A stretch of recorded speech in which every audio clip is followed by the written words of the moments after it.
نحمده ونصلي على رسوله الكريم أما بعد فأعوذ بالله من الشيطان الرجيم بسم الله الرحمن الرحيم إن الذين كفروا لن تغني عنهم أموالهم ولا أولادهم من الله شيئا وأولئك هم وقود النار كدأب آل فرعون والذين من قبلهم كذبوا بآياتنا فأخذهم الله بذنوبهم والله شديد العقاب قل للذين كفروا ستغلبون وتحشرون إلى جهنم وبئس المهاد قد كان لكم آية في فئتين التقطا فئة تقاتل في سبيل الله وأخرى كافرة يرونهم مثليهم رأي العين والله يؤيد بنصره من يشاء إن في ذلك لعبرة لأولي الأبصار صدق الله مولانا العظيم اللهم صل على سيدنا محمد وعلى آل سيدنا محمد وبارك وسلم سورۃ آل عمران کی آیات نمبر 10, 11, 12 اور 13. مفسرین حضرات فرماتے ہیں کہ ان آیات کا مصداق بھی نجران کا وہ 60 افراد پر مشتمل وفد ہے جو آیا تھا جناب نبی کریم صلی اللہ علیہ وسلم کی خدمت میں مدینہ طیبہ. اور اس کی چونکہ ان آیات میں بتایا گیا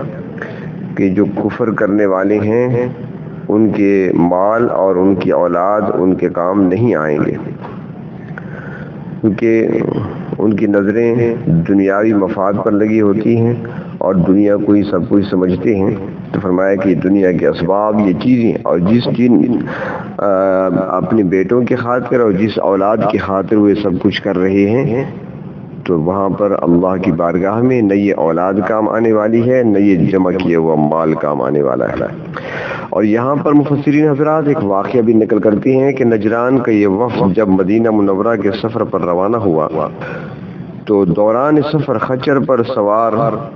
جو اس وفد کا ایک سب سے بڑا پادری تھا ابو حارثہ، تو اس کو ٹھوکر لگی. جب اس کو ٹھوکر لگی تو ابو حارثہ جو سب سے بڑا پادری تھا اس وفد میں، اس کا بھائی بھی ساتھ تھا، تو اس کی زبان سے نکلا جملہ تعس الابعد، ہلاک ہو خیر سے دور ہونے والا، یعنی جناب نبی کریم صلی اللہ علیہ وسلم کی ذات والا صفات کی طرف اس کا اشارہ تھا معاذ اللہ. اور عرب کے اندر یہ عادت تھی کہ جب کسی کو کوئی تکلیف پہنچتی تھی تو اپنے مخالف کو برا بھلا کہا کرتے تھے. تو چنانچہ جب اس نے یہ لفظ کہے تو اس کے بھائی یعنی اس ابو حارثہ نے، اس پادری نے کہا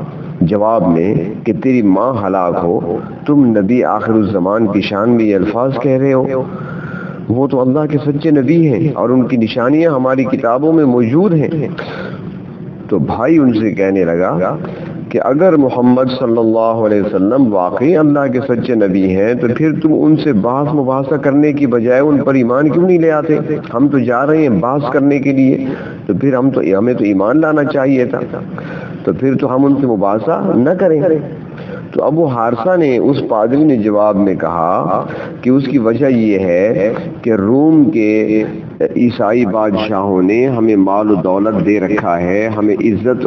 دے رکھی ہے، اور اگر ہم محمد صلی اللہ علیہ وسلم پر ایمان لے آئیں تو یہ تمام چیزیں ہم سے چھن جائیں گی، ہماری عزت بھی ختم ہو جائے گی، جو ہمیں اعزازات ملے ہوئے ہیں وہ ختم ہو جائیں گے، جو مال ملتا ہے وہ نہیں ملے گا، ہم مفلس اور کنگال ہو کر رہ جائیں گے.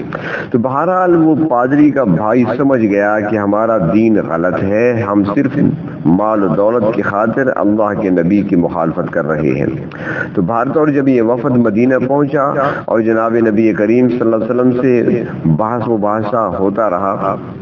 اور پھر کسی نتیجے پر پہنچے بغیر وہ وفد واپس ہوا تو اللہ رب العزت نے اس بڑے پادری کے بھائی کو ایمان کی دولت سے نوازا اور وہ صحابی رسول بن گئے.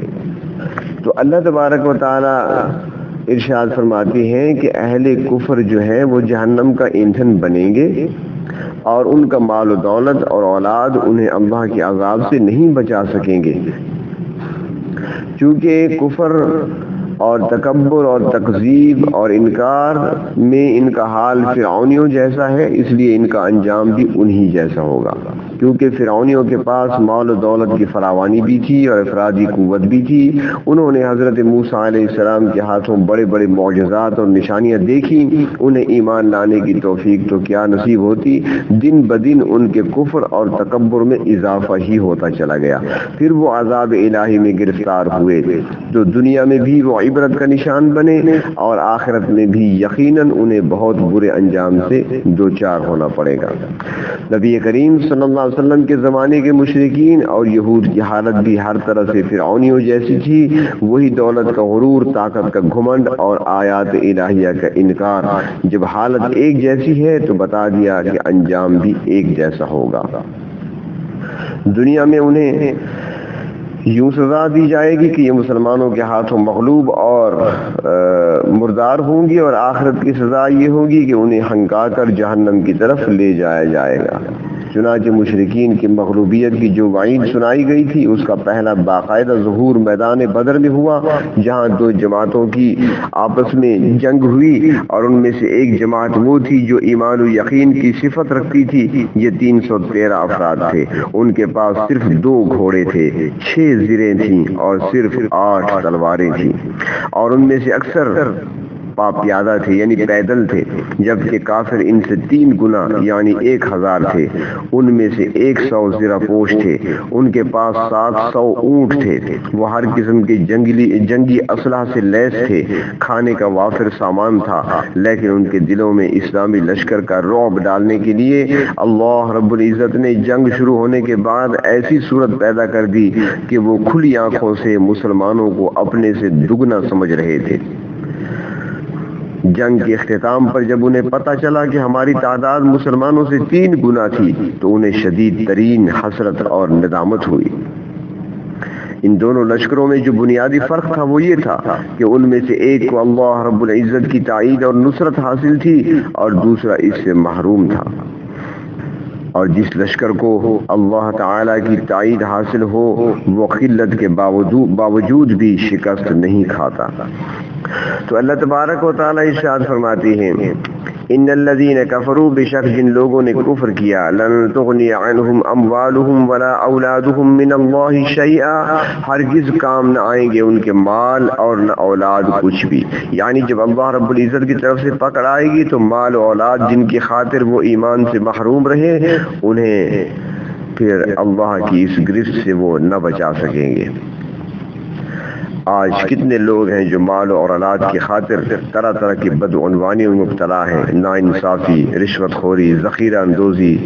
بلیک مارکیٹنگ، سب کچھ مال و دولت کی خاطر ہو رہا ہے، مگر اللہ تعالیٰ فرماتی ہیں قیامت کے دن یہی لوگ خالی ہاتھ ہوں گے، دنیا میں کمائے ہوئے مال ان کے کام نہیں آ سکیں گے، اور نہ ان کی وہ اولاد جن کے لیے سب کچھ کرتے رہے نہ وہ ان کے کام آئیں گے، اور یہ اللہ کی رحمت سے بھی وہاں پر محروم ہو جائیں گے۔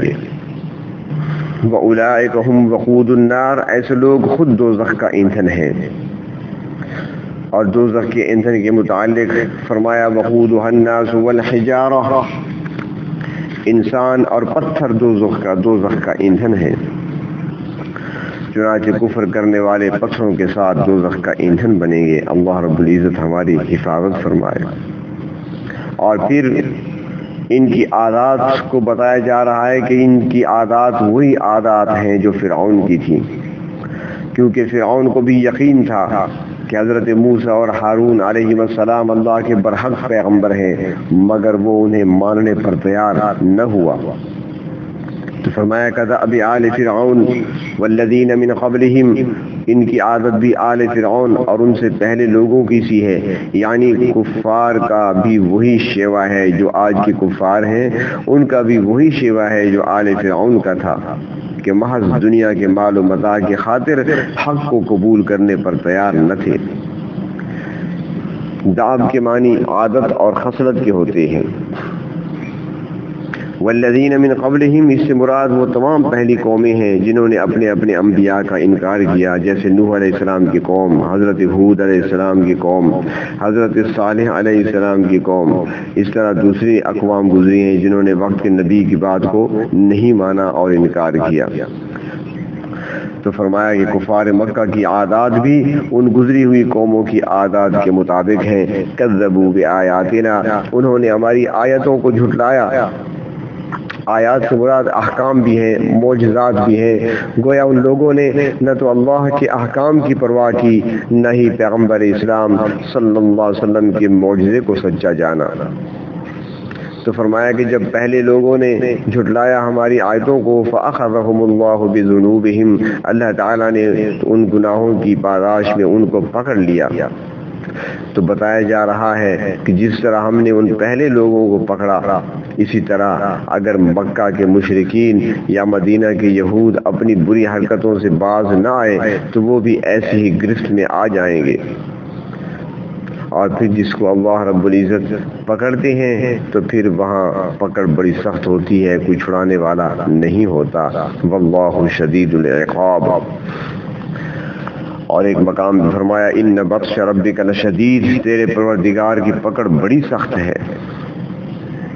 اور پھر ان کفار کے بارے میں بتایا گیا. اپنے پیغمبر جناب نبی کریم صلی اللہ علیہ وسلم کو ارشاد ہوتا ہے، قل، آپ کہہ دیجئے، للذین کفروا، ان کافروں سے کہہ دیجئے، ستغلبون، تم عن قریب مغلوب ہو جاؤ گے. آج جن مسلمانوں کو تم کمزور سمجھ رہے ہو، جن کو تم ناتواں سمجھتے ہو، جن کو تم بے بس سمجھتے ہو، جن پر تم نے ظلم کے پہاڑ توڑے ہیں، جن پر صبح و شام دن رات تم ظلم ڈھاتے رہتے ہو، ایک دن یہی تم پر غالب آئیں گے. اور تمہارا حشر تو اسی دنیا میں ہوگا جس میں کوئی زیادہ دیر نہیں لگے گی، اور آخرت میں وَتُحْشَرُونَ إِلَىٰ جَهَنَّمَ، تمہیں جہنم کی طرف اکٹھا کیا جائے گا. وَبِئْسَ الْمِہَادُ، اور بہت ہی برا ٹھکانہ ہے. اور یہ پیش گوئی اس وقت کی گئی جب مسلمان طرح طرح کے مظالم کا شکار تھے، وہ بہت ہی کمزور تھے، مگر جلد ہی اللہ رب العزت نے انہیں غلبہ عطا فرما دیا. اور پھر اس کو ایک مثال کے ذریعے سے واضح کیا. فرمایا قد کان لکم آیۃ فی فئتین التقطا، تمہارے لیے آپس میں ٹکرانے والے دو گروہوں میں نشانی ہے. ان دو گروہوں میں سے مراد مدینہ منورہ کے مسلمان اور مکہ کے کفار مراد ہیں. فئۃ تقاتل فی سبیل اللہ، ایک گروہ وہ تھا جو اللہ کی راہ میں لڑتا تھا، یعنی مسلمانوں کا جو گروہ تھا، مسلمانوں کی جو جماعت تھی،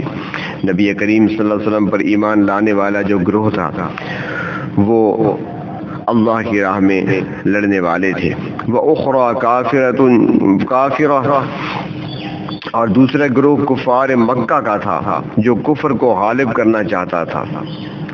جب بدر کے دن مسلمانوں کو اللہ رب العزت نے فتح عطا فرمائی اور کفار مکہ کو شکست ہوئی، باوجود اس کے کہ ان کی تعداد مسلمانوں کے مقابلہ میں 3 گنا تھی، مسلمان 313 اور وہ 1000 کا لشکر لے کر آئے تھے، شکست کھا گئے. تو ان کی شکست پر مدینہ منورہ کے رہنے والے یہودی کہا کرتے تھے کہ مسلمانوں کا واسطہ مکے والوں کے ساتھ پڑا تھا جو ناتجربہ کار لوگ تھے. اگر ہم جیسے لوگوں کے ساتھ لڑائی ہوتی تو دیکھتے یہ کیسے کامیاب ہوتے ہیں، ہم جنگجو ہیں، ہم تجربہ کار ہیں، لڑائی ہم جانتے ہیں، مسلمان ہمارے ساتھ لڑتے تو پتہ چل جاتا، یہ تو ان سے لڑے ہیں بیچارے، تجربہ نہیں تھا ان کو لڑنے کا. تو اللہ تبارک و تعالی نے فرمایا کہ مسلمانوں کی فتح کی جو وجہ تم سمجھ رہے ہو وہ وجہ نہیں ہے، بلکہ یرونہم مثلیہم رأی العین، وہ خود اپنی آنکھ سے انہیں دگنا دیکھتے ہیں. اس کے متعلق مفسرین حضرات فرماتے ہیں کہ اس دیکھنے کا تعلق دونوں گروہوں سے ہے.